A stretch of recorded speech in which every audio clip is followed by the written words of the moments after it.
नमस्कार, मैं हूं श्वेता सिंह। आज देश कोरोना के संकट से जूझ रहा है। लोगों के जहन में कई सवाल हैं। ये लड़ाई कई बार गलत दिशा में मुड़ जाती है। लोग पैनिक हो जाते हैं, चाहे वो दवाइयां हो, ऑक्सीजन की समस्या हो या फिर घर में इलाज का तरीका। इसीलिए एक्सपर्ट्स की राय जानना बहुत जरूरी है। आज हमारे साथ देश के बड़े बड़े डॉक्टर्स मौजूद हैं जो आपकी हर आशंका को दूर करने का प्रयास करेंगे, जिनसे हम चर्चा करेंगे अपने इस राउंड टेबल शो में। लेकिन सबसे पहले उन सवालों के जवाब जानते हैं जो इस वक्त देश के सामने बड़ी समस्या के तौर पर खड़े हैं। सीटी स्कैन, रेमडेसिविर, ऑक्सीजन और पीक को लेकर देश के जहन में कई सवाल हैं। क्या कहना है उस पर एम्स के डायरेक्टर डॉक्टर रणदीप गुलेरिया का? आइए पहले वो जान लेते हैं। 80 to 85% पेशेंट्स हैं वो माइल्ड इलनेस होती है, उनको जुकाम, नजला, बुखार हुआ, बॉडी एक्स हुई और वो बिल्कुल ठीक हो जाएंगे। उनको सीटी कराने की कोई जरूरत नहीं है, स्पेशली यंगर एज ग्रुप में, बिकॉज सीटी से रेडिएशन एक्सपोजर भी होता है। और ये बहुत डेटा अवेलेबल है नाउ यूएस में।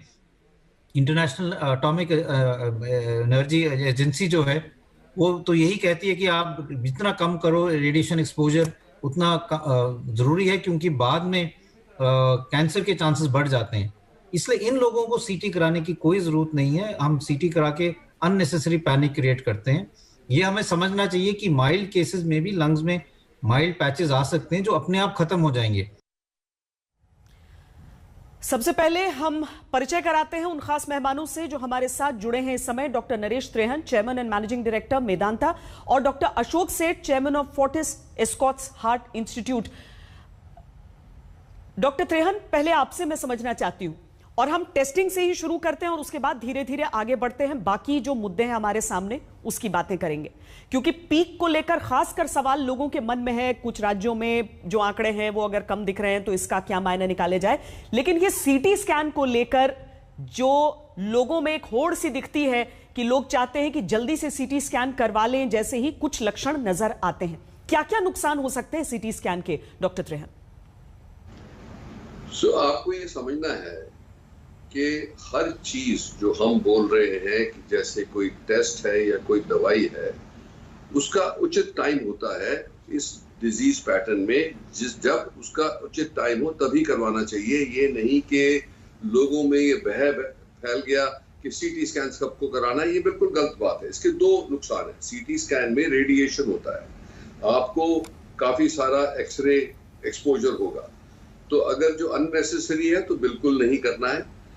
जिसमें हम सोचते हैं कि ये सिंड्रोम बढ़ रहा है, क्योंकि एक चीज को नहीं देखते, हर इसमें टेम्परेचर, कितनी इंटेंसिटी है, क्या स्कोर है, सीटी स्कोर है उसका, वायरल लोड का, और उसके साथ साथ हम ब्लड टेस्ट कराते हैं जिससे पता लग जाए कि बॉडी में इन्फ्लेमेशन हो रही है कि नहीं। अगर जो ऐसा होता है जिसमें हम देखते हैं कि बहुत फीवर रिस्पॉन्ड नहीं कर रहा, जिसके हम देखते हैं कि उसके जो ब्लड टेस्ट है जिसके अंदर सीआरपी बढ़ा हुआ है बहुत ज्यादा, या फेरेटिन बढ़ा हुआ है, डी डाइमर बढ़ा हुआ है, तो तब हम रेकमेंड करते हैं कि एचआरसीटी होना चाहिए। जल्दी करा लोगे तो उसका कोई फायदा नहीं होगा, फिर कराना पड़ेगा और डबल एक्सपोजर मिलेगा, डबल एक्सपेंस होगा। और सीटी स्कैन अगर जो सारा हिंदुस्तान ही कराने लगेगा तो इतनी फैसिलिटीज भी नहीं है, और जिनको जरूरत है उनका टाइम ही नहीं मिलेगा। तो ये सब बातें अपने दिमाग में रखनी चाहिए कि एक डॉक्टर आपको गाइड करेगा कि कब क्या करना चाहिए। ये मत सोचें कि किसी और का हुआ था सीटी स्कैन तो मैं भी करवा लूं, किसी और ने वो रेमडेसिविर ली तो मैं भी रेमडेसिविर लगवा लूं, किसी और को टोसिजुमैब लगी है तो मैं भी लगवा लूं। ये बिल्कुल उचित नहीं है। इससे नुकसान होता है, क्योंकि हर चीज का साइड इफेक्ट होता है। तो इसीलिए हमें डिसाइड करने दो एज डॉक्टर्स, और सब डॉक्टर्स को इतना नॉलेज है कि कब क्या टेस्ट कराना चाहिए। सो पब्लिक को उससे गाइडेंस उस डॉक्टर से लेनी चाहिए, खुद नहीं डिसाइड करना चाहिए। डॉक्टर अशोक सेठ, इसके बावजूद हम लाइनें देख रहे हैं आजकल आरटीपीसीआर को लेकर कुछ लोगों के मन में यह संशय आया कि कहीं ऐसा तो नहीं है कि मुझे लक्षण है लेकिन इसके बावजूद नेगेटिव आ रहा है तो मैं जल्दी से सीटी स्कैन करा के देख लेता हूं। ये लोगों के मन में वहम आरटीपीसीआर को लेकर आना शुरू हुआ, जिसके बाद सीटी स्कैन को लेकर यह होड़ शुरू हुई। लेकिन किस तरह का खिलवाड़ वो कर रहे हैं अपनी सेहत से? ये तो खिलवाड़ है ही, और डॉक्टर त्रेहन जी ने साफ बताया कि ये अपने आप को नहीं ट्रीट करना है। पहली बात ये, डॉक्टर डिसाइड करेंगे कब कौन सा टेस्ट फायदेमंद हो सकता है और ट्रीटमेंट को ऑल्टर कर सकता है। ये आप खुद नहीं डिसाइड कर सकते। सेकेंडली, हम पेशेंट को ट्रीट करते हैं, टेस्ट को नहीं ट्रीट करते हैं। तो वो टेस्ट लेके आप कहीं पहुंच जाओगे तो उसके बेसिस पे ट्रीटमेंट नहीं स्टार्ट होती है अगर आप बिल्कुल ठीक फील कर रहे हो। और तीसरी बात समझने की है RT-PCR के बारे में। RT-PCR अगर नेगेटिव होता है, क्योंकि 70% ही एक्यूरेट टेस्ट है, तो इसका ये मतलब होता है ये कोई टेस्ट 100% एक्यूरेसी से कोविड को नहीं पिकअप कर सकता। तो 70% एक्यूरेसी का मतलब है कि 30% जिनको कोविड है वो मिस आउट हो सकते हैं। वो इसलिए मिस आउट हो सकते हैं कि अगर बहुत जल्दी डिजीज में कर दिया हो, जब तक कि वायरस थ्रोट में प्रोलिफरेट नहीं कर रहा है या उसका लोड कम है, अगर उसको ट्रांसपोर्टेशन में आफ्टर ऑल टेस्ट भी किसी सेंटर में जाके किया जाता है, किस तरह से टेस्ट किया जाता है, ये सब चीज़ें मैटर करती है। और थोड़ा सा ये भी देखा गया है कि आज 50 तरह के RT-PCR टेस्ट के किट्स अवेलेबल है मार्केट में। कुछ बहुत ही एक्यूरेट है, कुछ कम एक्यूरेट है, और कुछ उनमें से ऐसे भी हैं कि अगर वो जीनोम सीक्वेंसिंग ज़्यादा नहीं देखते तो नए वेरिएंट्स को मिस आउट कर सकते हैं। तो नहीं, हमें क्लियरली मैनेज करना अपने सिम्टम्स को।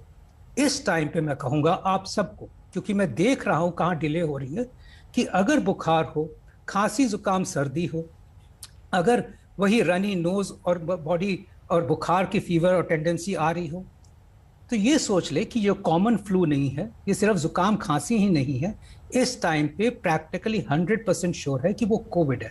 कुछ लोग टेस्ट करा के 2 दिन बाद टेस्ट कराते हैं, क्रोसिन खाते रहते हैं, उसके बाद जब टेस्ट होता है नेगेटिव होता है, फिर वो अपने आप को आइसोलेट नहीं करते, और 6ठे दिन पे जाके या 7वें दिन पे जाके जब वो सीरियस हो जाते हैं तो कहते हैं बट मेरा तो टेस्ट नेगेटिव था, तो मेरा का तो कुछ, मैं तो यही खा रहा था दवाइयाँ। सो आप ये सोच के चलो, इस टाइम पे इट इज़ लाइकली कि आपका कोविड टेस्ट नेगेटिव होते हुए भी अगर आपको बुखार, खांसी, सर्दी, जुकाम के सिम्टम्स हैं, वो कोविड है। आप अपने डॉक्टर से बात करें, वो डिसाइड करेगा। ब्लड टेस्ट, उनमें भी बातें पता चल जाती हैं। एक और कोविड टेस्ट, उनमें भी बातें पता चल जाती हैं। CT स्कैन तब करते हैं जबकि आपको ऑक्सीजन की कमी हो और डॉक्टर ये कह रहा है कि अब मुझे next line of treatment decide. Doctor Parikh, मैं पहले आपके पास आऊंगी और उसके बाद डॉक्टर शशांक के पास जाऊंगी, क्योंकि मैं उसके बाद पीक की चर्चा करूंगी, लेकिन मैं पहले आपसे यह समझना चाहती हूं, ठीक है पिछले साल से हमने हाइड्रोक्सीक्लोरोक्वीन सीखा, इस साल रेमडेसिविर सीख रहे हैं, लेकिन जिसका जिक्र डॉक्टर सेठ भी कर रहे थे कि एक व्यक्ति को अगर कोरोना होता है तो उसके ग्रुप में जिसे पहले हुआ रहता है, वो व्यक्ति कहता है अरे मेरे पास प्रिस्क्रिप्शन पड़ी है, स्टार्टिंग से तुम भी ये मेडिसिन शुरू कर दो। क्या ये एक आइडियल स्थिति है? क्या ऐसा करना चाहिए, या फिर कोशिश यही करनी चाहिए कि पॉजिटिव आने के बाद सलाह ली जाए डॉक्टर? बिल्कुल, तो जैसे डॉक्टर ट्रेहान और डॉक्टर सेठ ने बहुत अच्छी तरह से हमको समझाया कि अपने आप को हमने निर्णय नहीं लेना चाहिए कि कौन सी दवाई लेनी है और कौन सी टेस्ट करनी है। सबसे पहले श्वेता जी, हमको हमेशा एक चीज याद रखनी चाहिए कि जो कोई भी टेस्ट हो दुनिया का, वो जो हम क्लिनिकल डायग्नोसिस बोलते हैं, जो डॉक्टर पेशेंट का इतिहास सुन के, पेशेंट को तपास करके जो उनको डायग्नोसिस लगता है क्लिनिकल एग्जामिनेशन से, वो सबसे महत्वपूर्ण होता है। टेस्ट का करने का जो रीजन होता है वो इसलिए है कि अगर डायग्नोसिस नहीं हो तो उसको देखने के लिए, और अगर डायग्नोसिस हो तो उसको कंफर्म करने के लिए। तो कभी भी ऐसा नहीं होना चाहिए कि सिर्फ टेस्ट कर लिया और टेस्ट को देख के टेस्ट के बाद ट्रीटमेंट शुरू कर दी। फिर जैसे आपने कार्यक्रम में बताया था पहले कि ये टेस्ट करने में, HRCT स्कैन करने में काफी नुकसान भी हो सकता है और उसकी जरूरत भी नहीं होती है। अभी क्या हुआ है देखिए, 90% से ज्यादा लोग माइल्ड इन्फेक्शन के साथ ठीक तरह से ठीक हो जाते हैं, लेकिन उनके विजुअल्स तो टीवी के लिए ड्रामेटिक नहीं है। टीवी पे ये लोगों को हम देखते नहीं हैं, वो अपने आप ठीक होके अपने काम पे लग जाते हैं।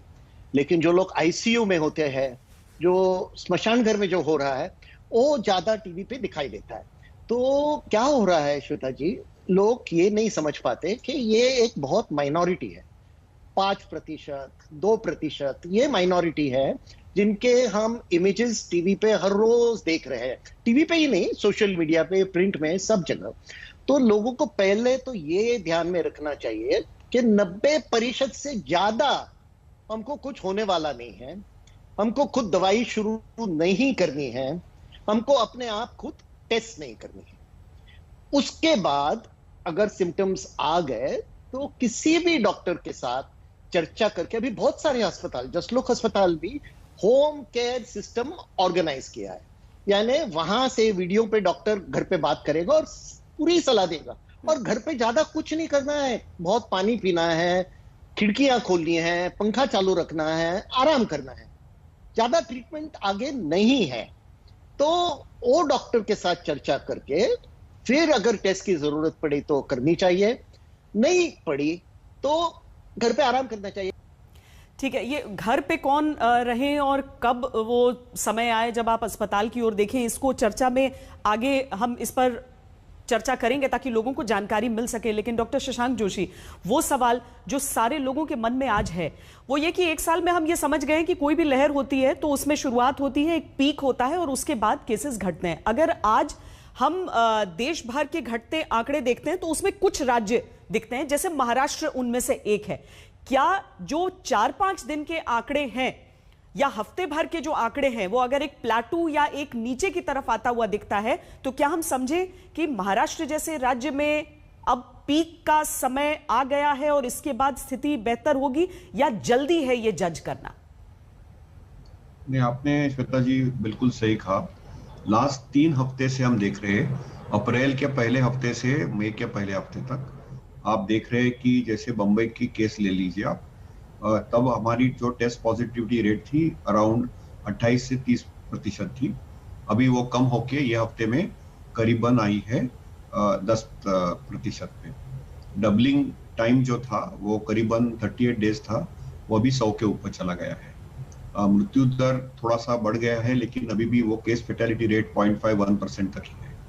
और ओवरऑल नंबर ऑफ केसेस जो 11-12 हजार थे हफ्ते में, पहले हफ्ते में अप्रैल के, अभी मई के पहले हफ्ते में वो कम होके 3-4 हजार पे आ गए हैं। तो आंकड़े भी देखेंगे, नंबर्स भी देखेंगे तो ये 4 हफ्ते में एक तो चीज दिखते है कि रफ्तार थोड़ी कम हुई है। मुंबई में और महाराष्ट्र में से 13 या 14 जिले हैं, वहां पे हम देख रहे हैं उसमें से 8-10 जिलों में अभी भी प्रादुर्भाव है, कोविड है, और अभी भी वो प्लेटू पे है। लेकिन एक 4-5 जिलों में हम एक संकेत देख रहे हैं कि प्लेटू होके ये लहर कम होनी चालू होगी। हमको 2 चीज समझनी चाहिए कि दूसरी जब लहर आती है तो उसकी तीव्रता ज्यादा स्ट्रांग रहती है, प्लेटू ज्यादा वक्त के लिए रहता है, पहले लहर से भी ज्यादा 2 हफ्ते रहेंगे। तो हमको लगता है कि ये संकेत और 2 हफ्ते तो रहेंगे। लेकिन 2 चीज मैं आपको स्पष्ट बोल सकता हूँ कि ये लहर कोई राज्यों के कोई डिस्ट्रिक्ट्स में कम हो रही है, और बंबई उसका एक उदाहरण है। जैसे आप केरल भी देखेंगे तो केरल में केसेस काफी ज्यादा थी मार्च में, और अप्रैल से उनकी प्लेटू होके अभी उनकी लहर अभी लगभग निकल गई है। तो हमको 2-3 अच्छे संकेत दे रहे हैं, और यही भारतवंश में भी होगा। जैसे नॉर्थ इंडिया में दिल्ली वगैरह है, 2 हफ्ते के बाद हम देखेंगे कि वहां पे भी केसेस प्लेटू होके स्लोली वो कम होने चालू होंगे। लेकिन उसके ऊपर 2 चीज है। एक तो हमको अभी काफी निर्बंध लगाए हैं, महाराष्ट्र में काफी निर्बंध लगाए हैं, तो जब हम अनलॉकिंग करेंगे तभी हमको सही आंकड़े करेंगे। दूसरी चीज है कि हमको टेस्टिंग का जो परसेंटेज है वो कम नहीं करना चाहिए। मुंबई में अभी हम करीबन 40-50 हजार टेस्ट कर रहे हैं, बीच में टेस्ट का आंकड़ा करने का 20-25 हजार तक आ जाता है, वो नहीं होना चाहिए। और महाराष्ट्र में भी करीबन हम देख रहे हैं कि लगभग 60-65 हजार केसेस आ रहे थे, अभी वो अराउंड 50 हजार केसेस आ रहे हैं, और टेस्टिंग में अराउंड 2.5 लाख कर रहे हैं। तो टेस्टिंग का आंकड़ा नहीं कम करके एक संकेत तो निश्चित दिखता है कि ये लहर है, ये तो नीचे आनी है। जैसे लहर ऊपर आती है वैसे वो प्लेटू होती है, प्लेटू होके नीचे आती है। तो पहले संकेत दिखने लगे हमको कि ये लहर उतरेगी। एटलीस्ट महाराष्ट्र में तो वो कम होने के संकेत दिख रहे हैं हमको, लेकिन अभी भी हमको 2 हफ्ते लगेंगे। लेकिन स्पष्ट है अभी कि ये डायरेक्शन तो डाउनवर्ड ट्रेंड में है। इन बातों से हौसला बहुत लोगों का बंधेगा। डॉक्टर शशांक,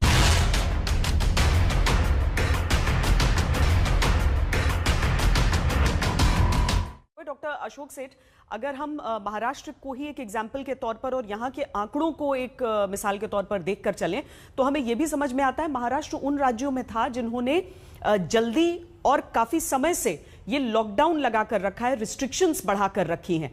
क्या ऐसे आंकड़े देखने के लिए, ऐसी परिस्थितियां देखने के लिए बाकी राज्य जहां पर इस समय केसेस ऊपर ही जाते हुए दिख रहे हैं, वहां पर भी यह कड़ाई जरूरी हो जाएगी? श्वेता जी, आपने देखा होगा कि ये एक वेव है जो कि पूरी कंट्री को एक साथ नहीं आ रही है।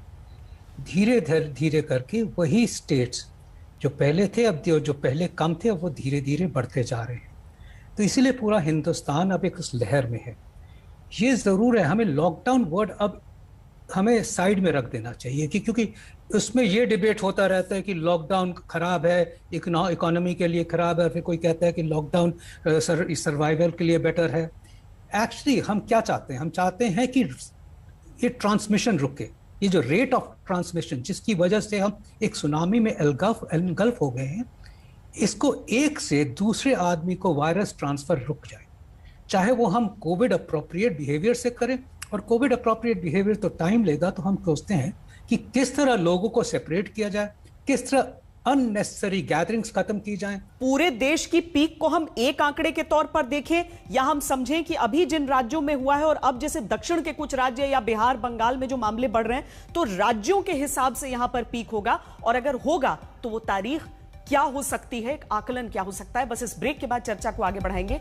देखते रहिए आज।